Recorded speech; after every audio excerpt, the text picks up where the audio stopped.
And we will call the order at 5:04. Bring the people. And if we could stand for the Pledge of Allegiance.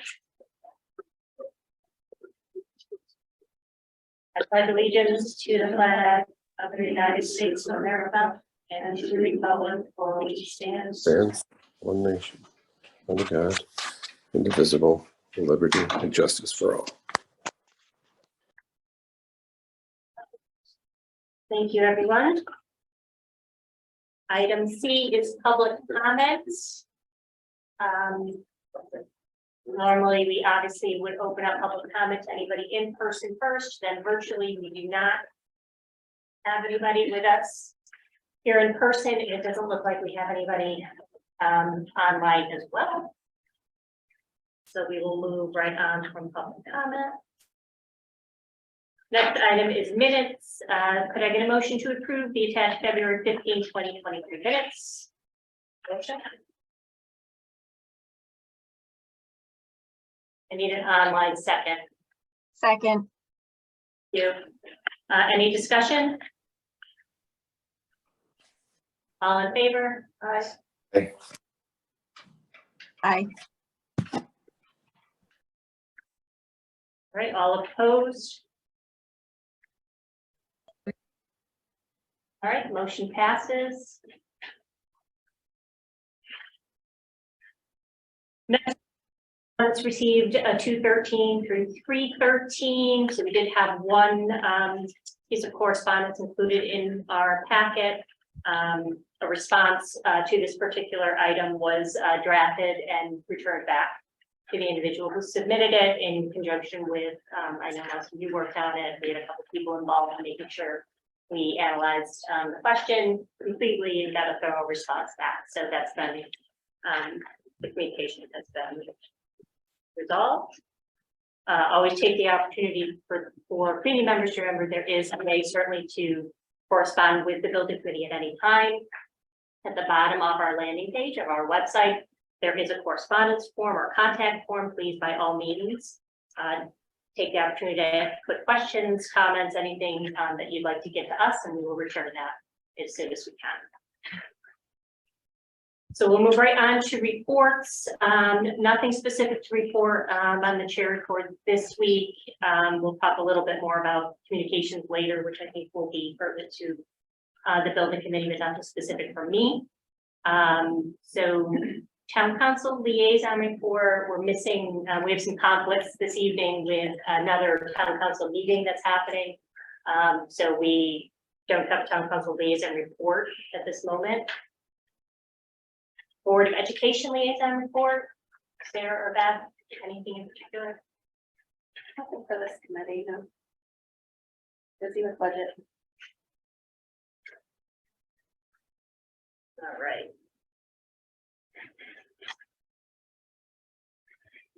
Give me a fast one tonight. 1928 building committee liaison. So Chris cannot be with us, but he did send me a quick update. There was actually supposed to be a meeting last night that got canceled due to weather. For the 1928 building project is moving forward with value engineering portion of the process through a subcommittee designed to address that and report back to the full committee. Obviously, based on their next meeting, we'll get probably a further update. Preliminary indications are positive to bring scope of work within budget parameters and consistent with the project design. There was a open house, I think, was that last weekend, Evan? Was the open house in Starbucks? Or was that the weekend before? So kind of similar process to when we went through our evaluation and design work. So there was something at kind of a meet the committee at Starbucks. I think there was a few conversations that were held there to answer questions from the community. And then I think Devin, sounds like you were at town hall to take anybody through the 1928. Yeah. They opted to do so, but I don't. There weren't any. It was a Saturday morning, and there was that day where it was snowing a little bit, so we didn't get anyone at town hall, but they caught some folks at Starbucks. At Starbucks. So again, communications are out there. We're going to hear more, and moving forward on course, I think still in line for the referendum in April is what I understand, unless we hear differently. Just to keep all our committee up to date. So we will move on to the owner's rep report.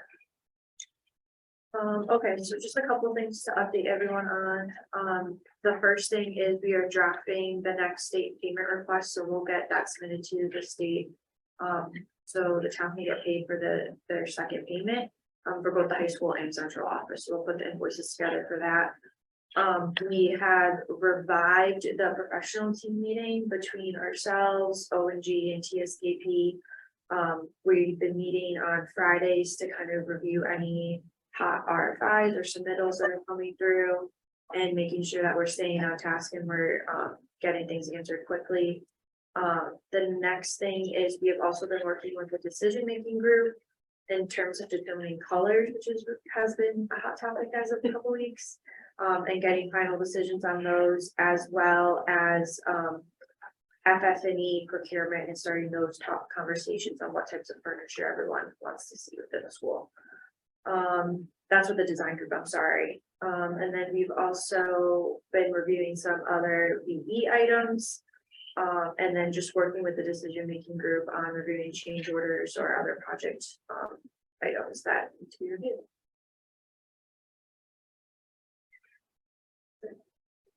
Any questions? Committee on anything? All right, excellent. So right on to architect report. So good evening all.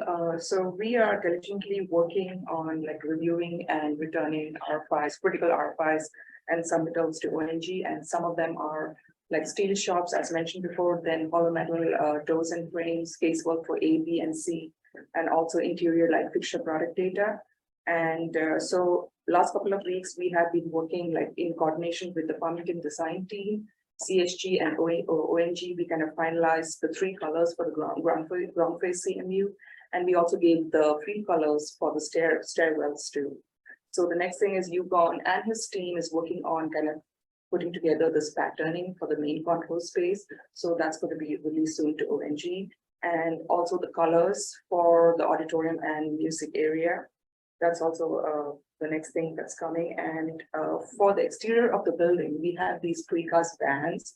So that's at the base of the exterior wall and also at the head of the windows. So we're just waiting for the contractor to submit us the samples for 3 color ranges.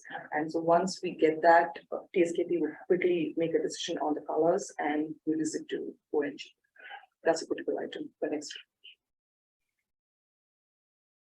I think it's also important to note that some of these critical items come up out of order, and that, you know, ONG gets responses from their vendors, their suppliers saying it's going to take X amount of weeks to get the materials, and if you're expecting us to hit the schedule that you're expecting, we need to push on an answer. And so everybody's really come to the table to try to get the decisions made as fast as possible.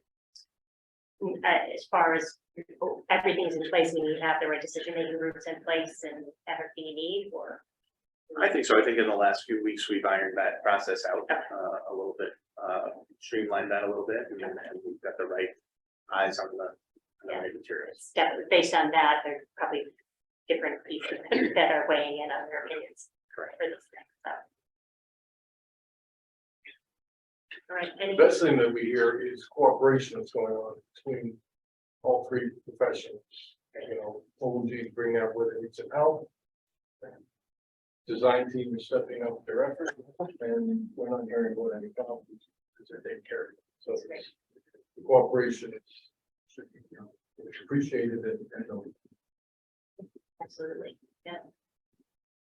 Excellent, thank you. All right, so let's go on to construction manager report.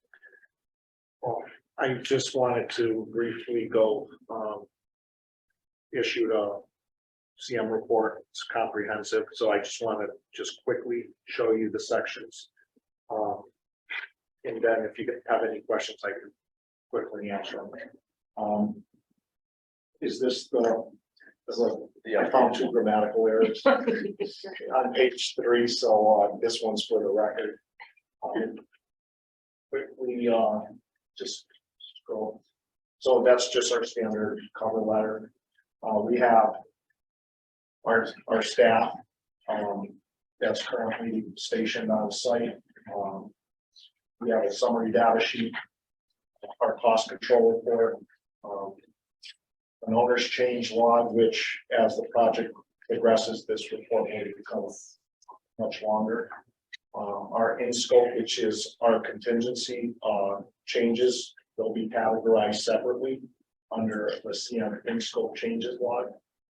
Shows that are under review, that have been formally submitted to the design team and for the committee's approval.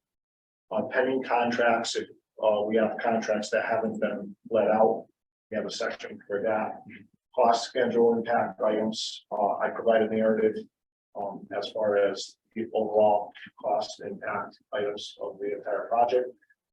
I also write up a project commentary, which gives you a brief summary of each area.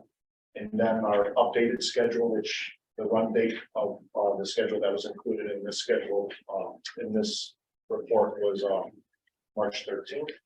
And then I usually put about 4 to 5 project photos at the very end.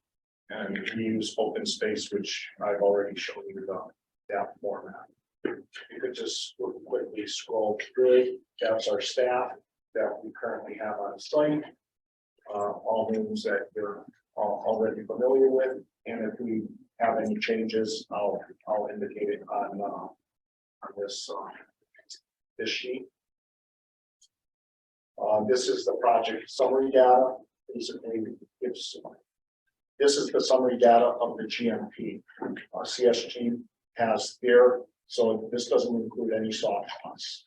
This is on the basically our contract status. So Mark would have to plug my number into his report.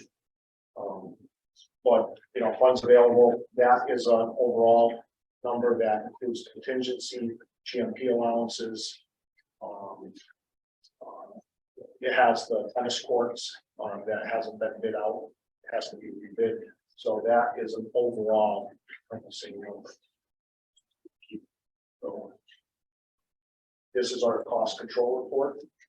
Basically shows you each subcategory of, well, you know, by contract. We have steel, masonry, and then it's also broken out by the high school and central office sections.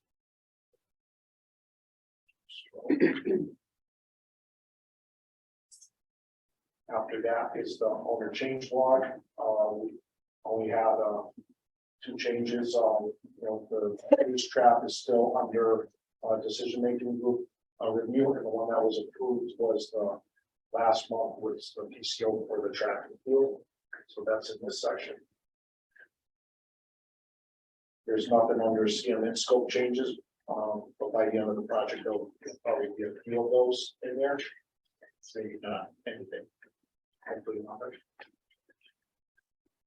PCOs under review, the grease trap, and there's PCO number 4, which when I hit the report, it didn't capture PCO 4, but that one is also under the decision making group's review.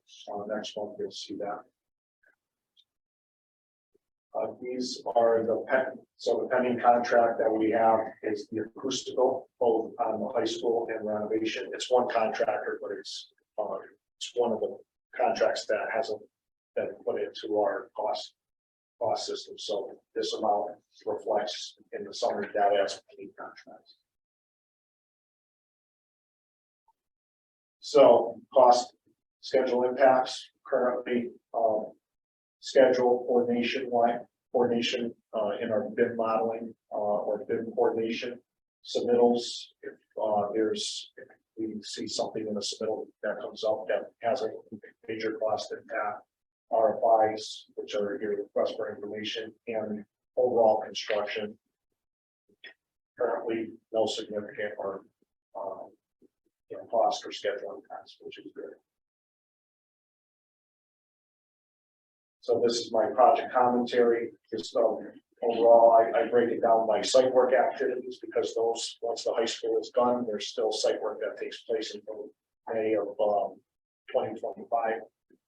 I have the new high school building. Scroll a little bit. What I'll do is I'll create a subsection also for building F and G. Building up as your central office upgrade. Right now, there's no work until 2024. Just to keep the report short, I'll create a subsection for that later on. Then I give a brief summary of mechanical plumbing coordination. Area A, which is your classroom, the first classroom pod that you see erected, sign off is complete. Area B is about 75%. C, D, and E are at 20%. Now, all the underground is signed off, but the above ground MEPs, which are in the building themselves, it's about 20% in each of those areas.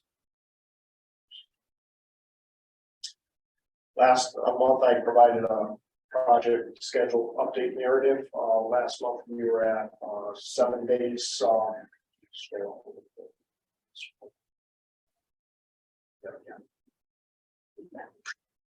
We're at -8 days float. It hasn't changed much from last month, but with our next schedule update, I believe that that number will go to positive, based off of the progression that we're seeing. And also by adding milestones, which I added, our team added additional milestones so that we can track the progress of each building. So if you go scroll a little bit to the next page, sorry. Under the narrative of the work, keep going. That's where I explain as far as what changes we've made in the schedule. And again, this is just an additional narrative from up above. Just this is more geared towards the schedule itself.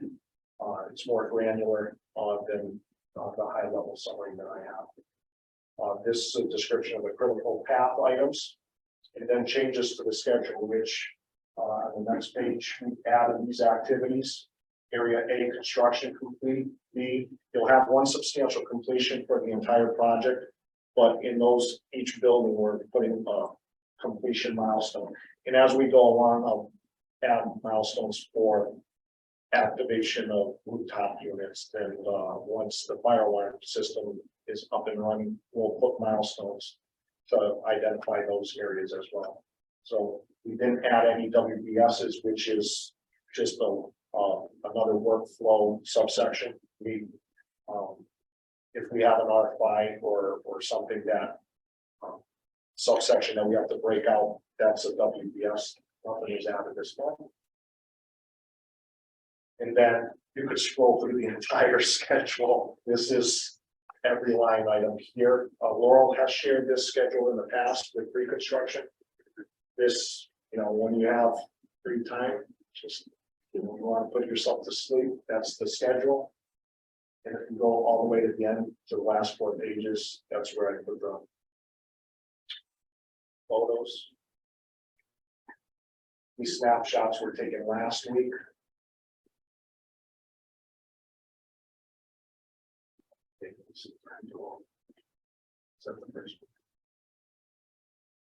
So these were taken on March 10th.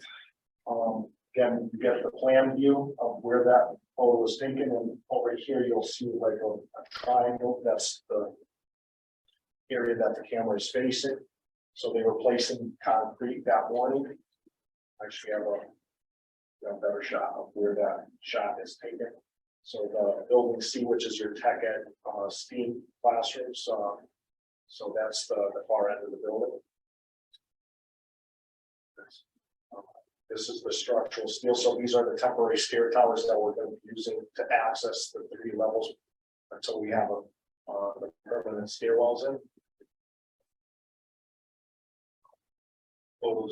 It's better when you see it electronically, but this is the foundation work in your building D, which is your gymnasium. And this is the electrical room. So they have quite a bit of conduit work. They've been in there. These 4 gentlemen have been in that hole for about 3 weeks doing the underground for the electrical room. So there's a lot of work that takes place that you don't physically see. Everybody sees the steel go up, they get excited, but there's a lot of work that physically is underneath the slab that takes time to get installed. Is that the last? So every month, I'm not gonna give you a full rundown, but if you have any questions regarding, the report, it's snap, it's the health of the project, in one report. So no significant risk you're identifying at this moment based on everything we're seeing. Yeah, so you, to TSKP's plan and to CSG, if you weren't getting the submittals, you want to see the steel going up, so everybody's doing, they're working hard to get the answers that we need to actually continue to work, so. But no supply chain issues that we're aware of at this point. The steel, the joists are gonna be released soon. Those are for the gymnasium area. Actually, they had to change some of the design as far as the logistics of getting the joists on site, and TSK quickly gave us through Michael Horn approval for splice in the joists. So it was to go back. So everything is. We have a master procurement log that our team works together with the trades. The trades provided to us, and then we verify and we actually put scheduled dates on them. And then with the lead time of materials, that's a log that we're working on for getting all that information from the trades. Because once they get an approval on the submittal, then they release it. They get a week. There's a lead time for that material, and so those logs are currently being worked on, and no issues at this point. They don't cause impact on that electrical service. There You is didn't mention it in the report, so. yeah, because that just came. Yeah, this report was printed, but there is a potential significant impact with Eversource's requirements to bring power up Monteith. And we just got the pricing, we're vetting it out with our estimators, CSG and TSKP. We're all looking at it's basically electrical and site work to bring from power to the transformers behind the library, the primaries. Eversource now wants an additional loop, a secondary loop, so that if they lose the leg of power that comes up the hill, which feeds that existing transformer, that the school will never lose power. They can actually run power on a separate leg of feeders. And that's a requirement that Eversource just sprung up on everybody. But it involves putting in a lot of 4-inch conduits, 2 spares.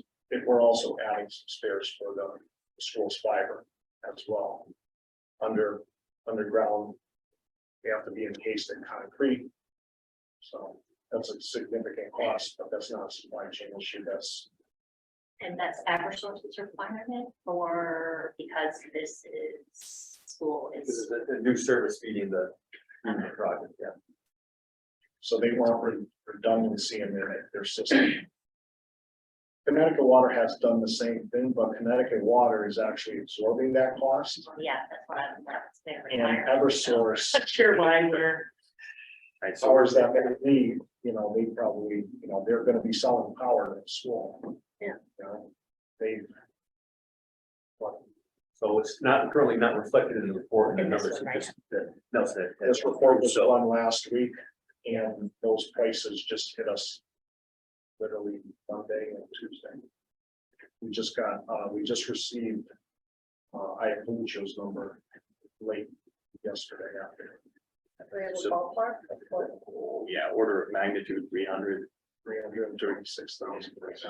between our site contractor and camp contractor. Just to add the extra line.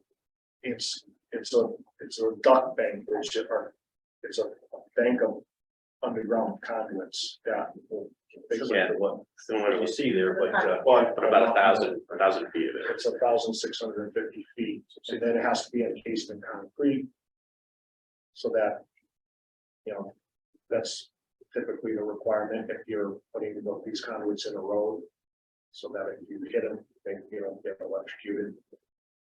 But again, we're going back and forth as far as with the design team, if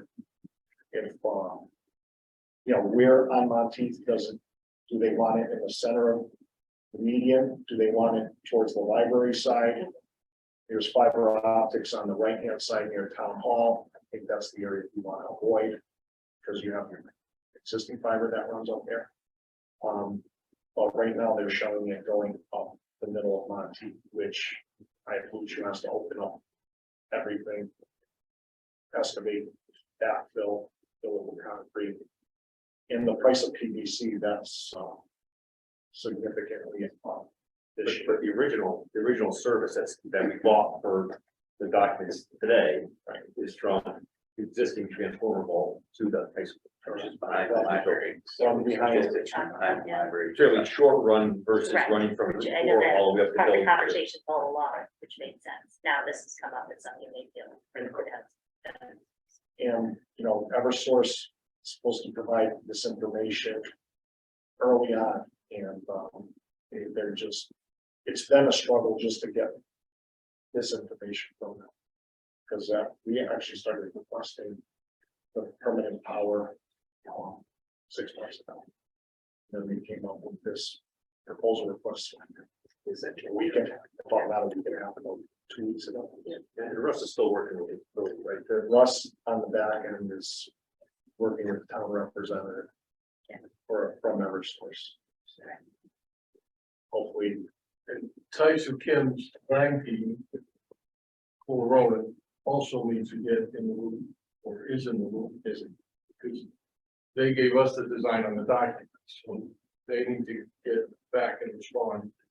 Why they designed it the way they did, who they get that information from, why is it changed, who needs to pay for the change, so we're at the beginning stage of getting it better. Makes you know, sense. we're at the very beginning of that. So, Good to know though, just Yeah. to know that it's happening and that, Right, you know, right. eventually, hopefully it'll all get resolved. Yeah, right. Either So- way, so you've got to get- absorb the work though. Right, and the purpose of the report, Meg, is really to bring those issues up to light to the Yeah. committee on a monthly basis and Yeah. a running list of Yeah. those items, and we can talk about you know, the disposition of each of those and Yeah. And where we are, knowing that we don't know everything right now, we get more information, but obviously this is gonna be something that we're gonna have to, we'll get. further and the on. reports, so that you're aware, the reports are for period ending February. Yeah. I have to provide a cutoff for the reporting period. Yeah. So the committee meetings are roughly the third week. Yeah. So, but I do try to make them as accurate, even if I stop the report on a certain date, I'll put in the commentary. As far as the work that's currently done, the commentary. It's about 3 weeks ahead from what the financials. Okay. And a scope item like this, that's why we have an owner's contingency. Yeah. Right, so when we were early stage of the project, trying to explain why we had one and why it was the size it was, something it is for things Things like like that. this. We still need to vet it, we still need to make sure that what costs are project related and project responsible, and work with the utility company and all of that's happening. But it isn't as if there isn't a fund already in place. Yeah, a mechanism to handle things like this, understood, but also why we protected it in the beginning and continue to do so. And we're not gonna, Yeah. you know, they're all working on making sure that what comes has to come forward and get applied. Yeah. Justified. Minimum. We'll be tracking on our end that contingency spend log and identifying for the committee. You know, where we started, what we spent, where we're at. So that you're constantly making decisions off of up to date budget items, so we'll, you know, we'll continue to do that on our side. Did you say the fiber optics is also going up with this new line too? We were asked to add two extra spares to it for additional fiber optics that the school would like to bring up to the building or to the campus. So we're currently, it runs sort of zigzag, but it runs, if you're going up Monteith, it runs on the right hand side, plugging the town hall grassed area. but this is to provide one additional and then another spare for anything down the road. That portion of the cost is around 30,000. That portion is about 30,000. And that's what This it's entire, So that's a request from. Oh, from the district. Max. that was from the district. Yeah, That was- Since we're gonna be going up the hill anyways, it's opening up the trench, and this is the time to do it. Yeah, makes sense. Basically 10%. So those are topic items that we discuss with the decision-making group sort of while they're coming up, right? So any kind of district requests or, there are other things that are under review, potential changes internally to the media center, central office layout based on staffing, so those kinds of things are going to get vetted through the decision-making group prior to recommendations to the vote. And then remember, we also set it on that threshold for their spend as well. So some things with their vetted there, we will hear about them, but they're not going to come to us for Correct. approval. Correct. So we're kind of, managing that. So just. And until I get a document from the design team, like the media center, it's not gonna reflect in my report until I actually have something that I Accurate request. Yeah, which makes sense. But I can always plug in a number if you want, but sometimes those discussions, okay, are we gonna do it, are we gonna do it? Yeah, we'd like that in prior. Because it may just be, it may not be a thing that moves forward, right? So it may never come to the building committee because it might not be that I move forward. That's, just one example. There are other things, Sam, Patrick's been doing a great job of going through all of the product data and submittals, understanding what the school typically uses versus what might have been specified, or if there are any conflicts or things that he's learned about certain things. One example was these electronic air cleaners, is under review. There's several of them within the ductwork. However, the feedback that the industry is providing is that they may potentially create a worse situation than a helpful situation. And so looking at those in terms of, releasing ozones or something, I can't remember exactly, but, those are all the things that are getting discussed outside of these meetings, right, internally to vet what's in the best interest of the school, the students, and the project, and then coming to the building committee with anything that's beyond the decision-making group's cap of our judgment cap.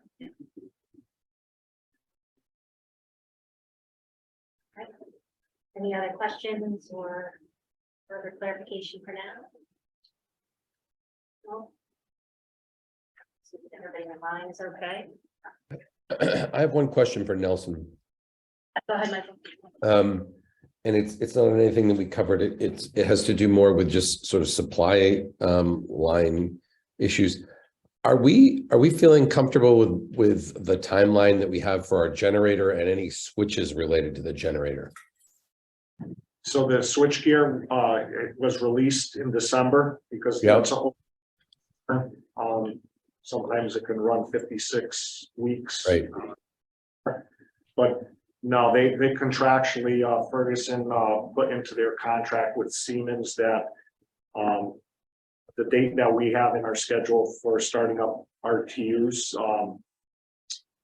offhand, I don't have that date, at the top of my head, but they're contractually obligated to have, the switchgear up and running. So, we are tracking that on their procurement log as well. Okay. The reason I bring that up is I'm just hearing issues about switchgear going beyond even the time frame that you're mentioning. So you're feeling comfortable that Ferguson and Siemens have that under control? And that's one of the reasons why we pushed for a quick approval. Actually, have the coordination study, which the design team prefers that. But Cole Ronan did review the switchgear ahead of that. We revised a little bit we confirmed the layout of the electrical rooms as far as because this Siemens gear is slightly different size of basis of design, but the design team was agreeable. And we were able to release that switchgear in December when we had to. Great, thank you.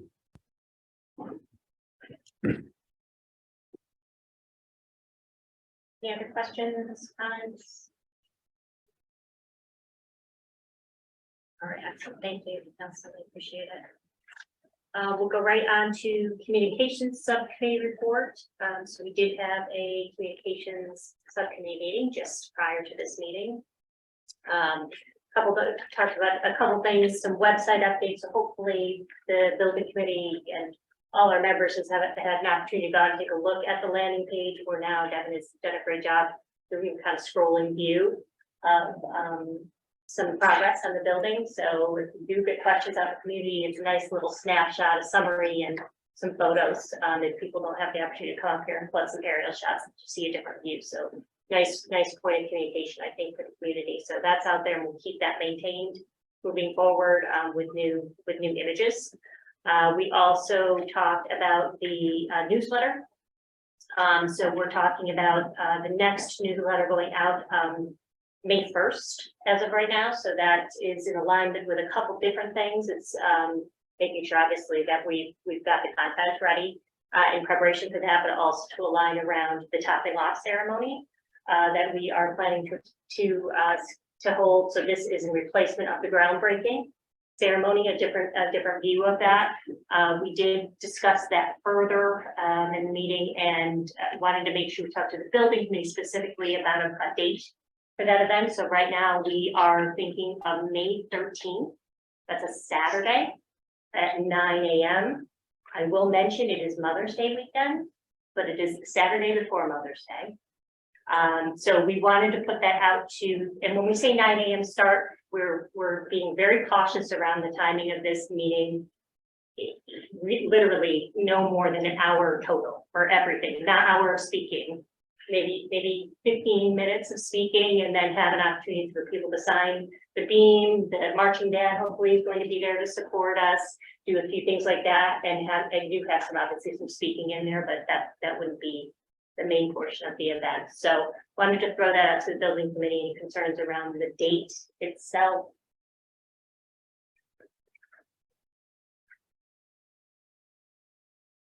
No. And then we would look at potential rain date for the following Saturday on the off chance it's not the rain.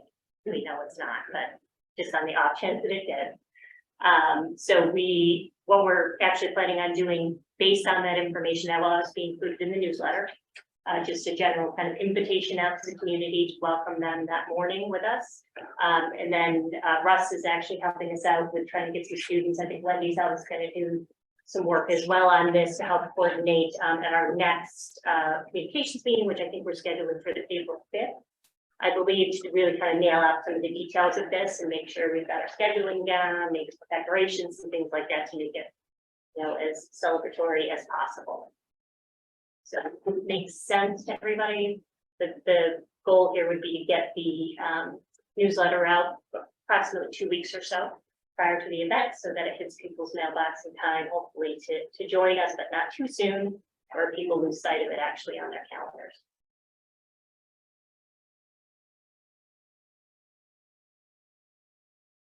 Anything make sense to everybody?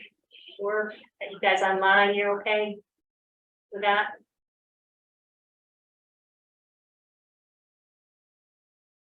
All right. I'm assuming that you've weighed all the pros and cons of doing this on Mother's Day. We did. We looked at a couple different dates. So we were dealing with month of May actually is much busier than you think it would be. So there's some there's graduations to consider, college graduation specifically to consider, the holiday weekend coming in at the end. So there was the 2 weekends in the middle that we were going back and forth on as far as options. So wanted a rain date, so that makes sense. right. Gotcha. Okay.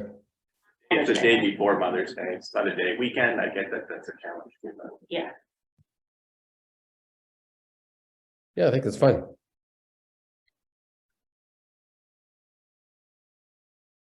All right, so that's the plan. So you'll hear obviously some more details, but I just want to make sure if people can get that on their calendars.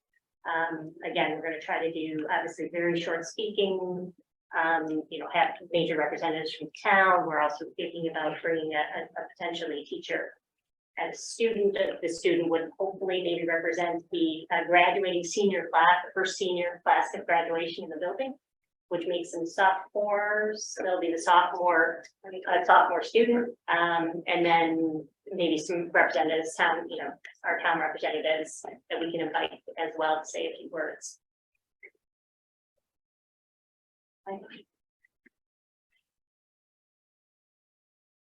All right, anything else? Communications committee that we need to give an update on? Is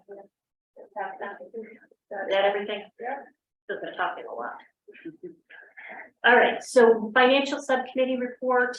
I'll ask the subcommittee as well to chime in on this. I don't think there's much in addition to the fact that we will obviously be reviewing the invoices as our next agenda item. Those were always, as always, those were reviewed and approved by the financial subcommittee last Friday. We didn't have much more of a conversation other than that, I don't believe. I think we briefly touched on the upcoming change order, but we're gonna review that at the next. That's right. Yeah, where we'll get more information on the change order that Nelson actually did, that wasn't in the report. I think he did. Was it in there, The grease trap. the grease trap? Sure. That was listed, I think, in this report, wasn't it? So did it hit the agenda? It did, it's the agenda. Okay. Yeah. So there was, again, as we hear more, as we hear more out of financial subcommittee, most of the time, anything that comes out of that committee will be raised probably at the subcommittee anyway, so within our conversations. Anything else from financial subcommittee that we need to add?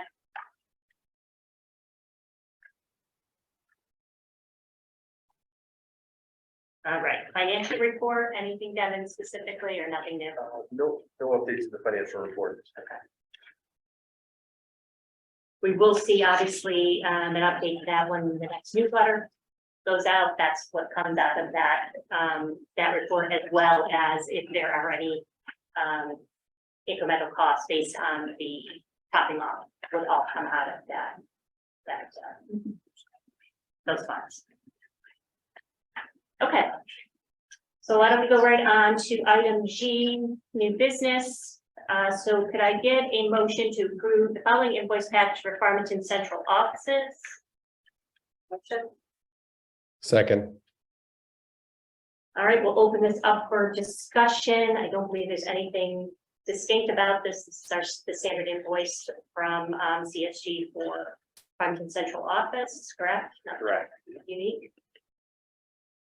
Any questions? All right, all in favor?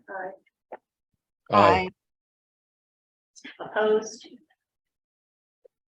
All right, motion passes. All right, can I get a motion to approve the following invoice package for Farmington High School as stated in the agenda? A motion. Second. Open this up for discussion. I think we probably want to do a little bit of detail on this one. Sure. So we have our standard CSG monthly invoice for FHS. O&G has this one is $7.4 million due to our contractor payment application number 8. This includes all of the items, scope items, steel, concrete, site work, underground, all of the pictures that you saw. Nelson depicting our items that they're billing out. Remember that we're usually 30 days behind the work and our billing. These have all been vetted through the finance subcommittee. If there's any particulars that anybody has any questions on, I would say that might be the one that anybody might have picked anything out of. TSKP Studios, that's their total invoice for their CA services. Innovative Engineering, IES, they're our commissioning agent, and so they are, if you recall, one of the third-party contracts that this committee put forth, and they're there to provide all the commissioning services. Part of their job is envelope to ensure that the envelope is items are installed appropriately. And so part of that is ensuring that the vapor barriers underneath the concrete slabs. I don't know if you remember seeing one of Nelson's pictures, was a big yellow plastic that goes underneath that contract, underneath the concrete. They investigate that and do a report on that and make sure that those, it's installed properly to prevent any water penetration up through or moisture up through the slab. So IMTL, this is the Independent Materials Testing Labs, this material testing and inspections company. This is another third-party contract hired by the building committee, and their job is to come out and test the concrete at every pour, to do compaction tests on the dirt, so that make sure that the building doesn't settle right after it's built, so that the dirt is compacted hard enough to keep the building in place. They do seal inspections. So all the welding that's happening with the seal and the bolt connections, and they inspect all of those things. And so we get probably anywhere from 2 to 6 reports a day right now from IMTL. So the emails just keep rolling in, and you get all of those compaction tests.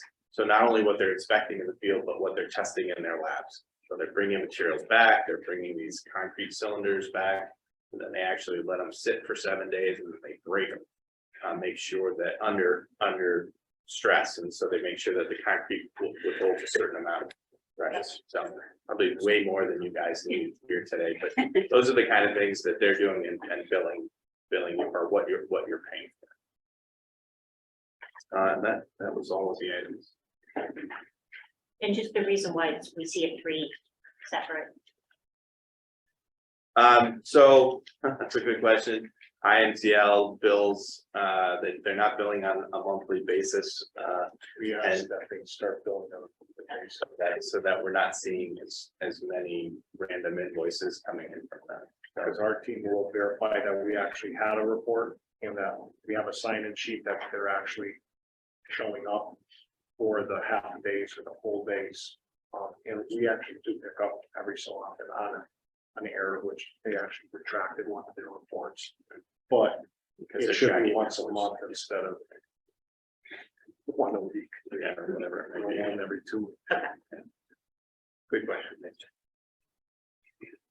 All right, anybody have any questions on the invoice package? I know it's very detailed, especially obviously the OG piece, but we do a lot of detailed conversation in the finance committee. The payout that was shown on Friday was about $1.5 million more. So our office, when we get the stored material paperwork and it doesn't match up with what they're billing, then we made the contractors adjust it accordingly. And we also incorporated TSKP's comments as well.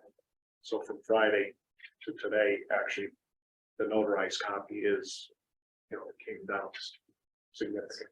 So with that paperwork, with a payout, there's a lot more paperwork behind it that you don't see that we haven't verified. It's in place.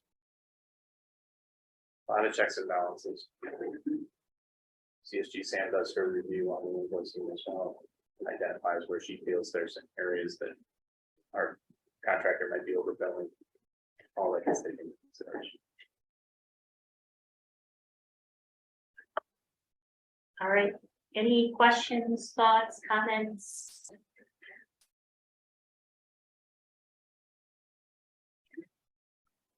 Nope. All right, all in favor? Aye. Aye. Opposed? All right, motion passes. All right, item H, our last agenda item is other business. We have nothing scheduled. I don't know if anybody has any other thoughts, comments, anything they want to share this evening, or anything else that we want to make sure gets added to a follow-up agenda for the next meeting. We will obviously let you know about the next month's meeting as well, our whatever the 5th, I think.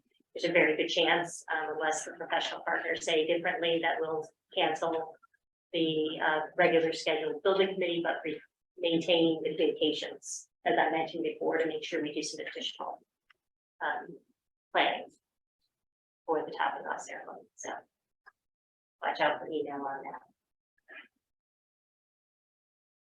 All right, can I get a motion to adjourn? Motion to adjourn. Second. All in favor? Aye.